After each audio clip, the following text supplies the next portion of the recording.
Our first guest is Julian Bond, who I have to say is a friend of mine too. I'm proud to say that. Julian is the chairman of the National Association for the Advancement of Colored People. It's the NAACP, to make it shorter. Julian, welcome to the Young Turks. Thank you. Thank you for having me. I think, Julian, I want to talk. The first thing that always shocks somebody in every crowd is that Martin Luther King died when he was 39 years old. Today he would be 81 years old, and he's been dead now longer than he lived. And it makes one wonder. Obviously, you can't help but wonder what he would think of the world as it relates to race today, and as it relates to so many other things. But I'm wondering, and without any sort of bad taste about it, is his martyrdom due to his early death? I mean, can we look back and see that he left a lot of work and he left a legacy? It's hypothetical, but is there anything to what I'm saying? I think there is, and it doesn't denigrate him in any way to say that. You know, you look at John F. Kennedy, at Robert Kennedy, at people who die young.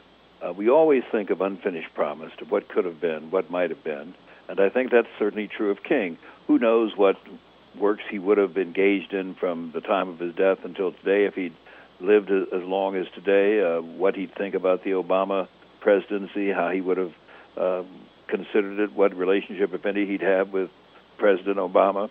Of course, if you imagine that King wouldn't have died in 1968, you also have to imagine that other things would or would not have happened as well. So it's kind of a strange enterprise. But anyway, you have to wonder anyway. You have to. I also think that he was never subject to the kind of media scrutiny that he would have been today. So there were the people that wanted to bring down his message would have had many more tools to do that too. So I think that's one of the things that we never consider when we think about had he lived longer. Certainly, that's certainly true. Richard? I had a question too, which is, Mr. Bond, toward the end of Dr. King's life, it appeared that he was investing increasing amounts of energy in issues of economic justice, the Poor People's Campaign, and speaking out on issues of governance, the role of capitalism in society, the role of true democracy in society. Is there anything you feel we should be particularly remembering of those days as we look back on his legacy today? Well, I think one thing we've done with Dr. King, and I say we've done, I mean the collective consciousness has done, is we've transformed him into kind of a cuddly figure, someone who had a dream and spoke these magnificent words, but we don't remember the King who was the critic of capitalism, who said to Charles Fager when they were in jail together in Selma in 1965 that he thought a modified form of socialism would be the best system for the United States. We don't remember the Martin Luther King who talked ceaselessly about taking care of the masses and not just dealing with the people at the top of the ladder. So we've anesthetized him. We've made him into a different kind of person than he actually was in life, and it may be that's one reason he's so celebrated today, because we celebrate a different kind of man than really existed. But he was a bit more radical, not terribly radical, but a bit more radical than we make him out to be today. His thoughts, just listening to you talk about that, when with all the issues that are going on, somebody asked me. Somebody wanted me, when I told them you were going to be on the show, to ask you a question that I've asked you before, but who takes over this mantle, and why has there not been somebody like Martin Luther King since Martin Luther King? And my answer is one that I actually heard you talk about, is that the issues about which he spoke, the drive for the Civil Rights Bill, etc., that those were coalescing issues, and the only thing that I can look at now that is a civil rights issue that needs to be corrected, aside from just sort of shepherding the good work of King, is gay marriage. And I wonder if just having known him and heard him certainly many times, what you think his position on that would be. I really don't know. I can imagine what it might have been. I never heard him say anything about it. I do know that he wasn't above making fun of people who were gay. His close associate, Bart Rustin, was an out gay man. He was the architect of the March on Washington. He made that great spectacle possible, made it possible for all those people to come and hear King speak. but King joked about Rustin, in an unkind kind of way. I'm not sure if that's a signal of an overriding homophobia that he had, if he was representing just the thought of the time, in which we were much less advanced in thinking about these issues than right. I hope we are today. But I think we can take some views of his wife. His late wife, Coretta King, was a strong defender of gay rights, of equal rights, of same-sex marriage. She spoke out about it. She was pronounced about it. She made speeches about it. And it's hard to think that she would have differed radically from her husband, unless you think that she just woke up one morning long after he died and said, gee, I'm going to think about something different. I have to think that they thought pretty much the same way. Well, I mean, that's an interesting take on it. And because it is, to a degree, without... it doesn't affect everybody in a direct way on a daily basis, but it is the civil rights issue of our time now. And you hear people like Walter Fauntroy, who did so many good things, who I'm sure you know, did so many good things during the civil rights movement, is a vocal opponent of gay marriage. And it's a curious situation that the black community, the religious community, is against something that is, so many of them are against something that is a civil right that they fought so hard to get. What will change that, do you think? Is there? I really don't. I think probably some generational change. I think if more and more gay people, particularly black gay people, come out and say, listen, I've been sitting next to you in church for 30 years. I'm gay. And I want you to know that, and I want you to know I'm not leaving this church. I'm going to stay here. And if you don't like me being here, you just have to get used to it or find another church for yourself. And to people who say, I don't want gay people getting married in my church, I can say, that's fine if that's the way you feel about it, but don't stand in front of them getting married in City Hall. I'm one of these people who's been married twice. And I'm happy to say that it wasn't gay people that made my first marriage fail. Right. I think I played a large part in that. But at any rate, and I got married the first time at an ordinary's office in a county courthouse in Paulding County, Georgia. And I was just as married as someone who stood before a minister. The second time, I got married before a minister. And I don't think either time was more of a marriage than the other time, because one was apparently sanctified by the church and the other sanctified only by civil authorities.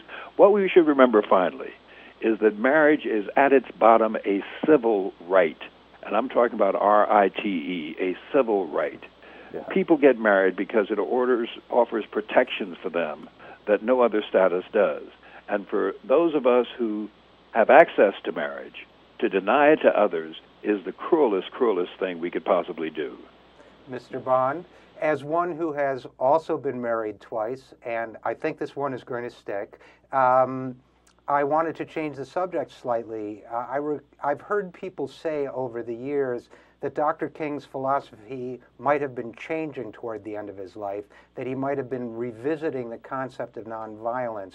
And I've heard a lot of controversy about that, and I was wondering if you had any insights to share with us on that topic. No, I don't have any feeling. First, I should say I don't count myself a King scholar. I teach civil rights history at 2 universities, and I know a great deal about the civil rights movement, but I'm not a King scholar. I knew him. I was a student of his. I had in the only class he ever taught in his life, I was one of the students. I had a friendly relationship with him, but I don't know everything there is to know about him. I think, like all people, his thinking progressed.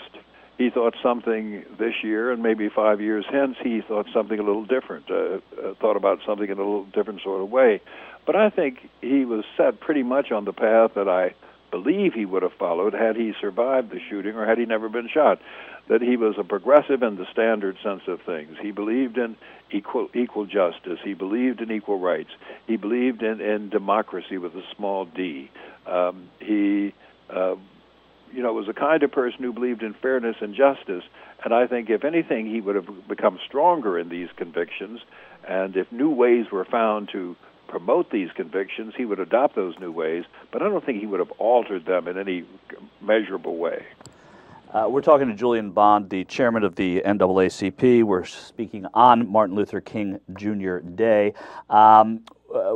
finally, Julian, I want to talk to you a little bit about what's going on in Haiti. It seems, certainly in the past 2 years that the Martin Luther King holiday has fortuitously fallen on a day close to what is a landmark in Black America. Last year, the inauguration of our first president of color, and then this year there has been a gutter dialogue going on around the earthquake in Haiti. But we do also see an outpouring of compassion coming from this country. I think that this country does join hands, as the two former presidents did yesterday, in sort of addressing the needs of the poor.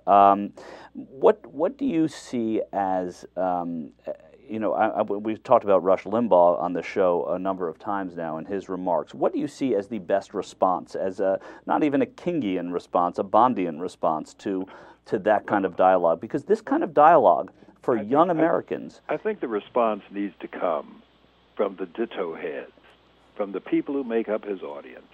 Yeah. I think they need to let the rest of us know whether or not they condone this kind of talk.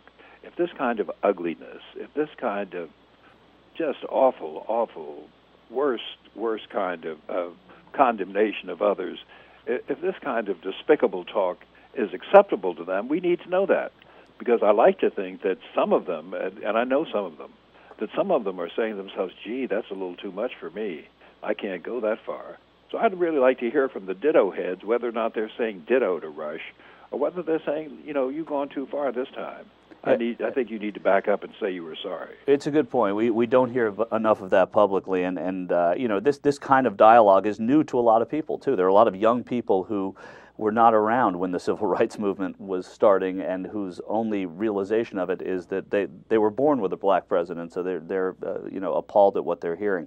But that's a good point. I mean, just to hear some kind of reaction from somebody within his flock saying that this is just not acceptable, and it brings up the debate of whether or not we should even talk about it. Are we perpetuating it by talking about it? Julian Bond, thank you so much for being on the Young Turks, for joining us. No, thank you. My pleasure. Always a pleasure to talk to you.